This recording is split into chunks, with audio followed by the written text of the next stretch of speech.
Hey everyone, how are you doing today? Today we're diving into the fundamental attribution error. I talk about this a lot in my workshops, and it's a common bias where we overestimate the influence of personality and we underestimate situational factors. Why do we make this mistake sometimes of assuming malicious intentions on the part of someone who gets us upset or makes us feel bad? Instead, we should pause and ask ourselves critical questions so that we don't tell ourselves the wrong story. See, sometimes we tell ourselves a story, we write our own narrative.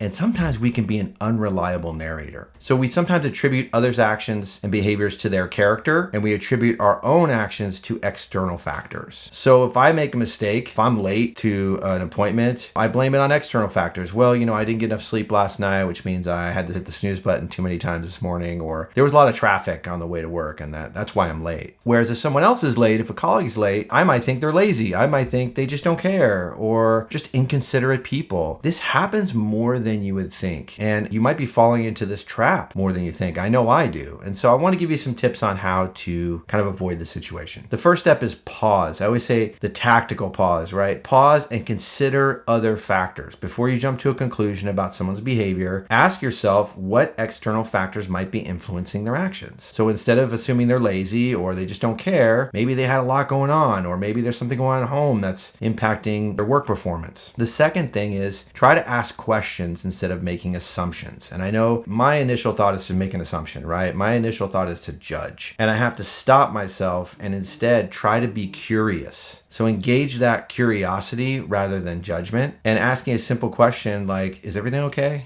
I notice you seem distracted today. That can reveal a lot about what's going on with that person and help us not to jump to that attribution error. The third thing is to try to practice empathy. I know that I would like people to have empathy for me, depending on the situations. I try to put myself in other people's shoes. I don't do this as much as I would like to or should, but I try to think to myself, okay, if I were in their situation, how would I behave? How would I feel? And the last thing is try to be aware of your own biases. Recognize, first of all, that we all have biases. And the important thing is to try and keep these biases in check so they don't impact how we behave, how we interact with each other. Because it can damage relationships, it can damage teams, it can affect your role as a leader. So I hope you got something out of this. I hope you try to avoid that attribution error as much as possible. And again, just a reminder, be curious, ask questions, and try to suspend those assumptions as much as possible. Hope you have a great day, great rest of the week. Take care of yourself and take care of each other.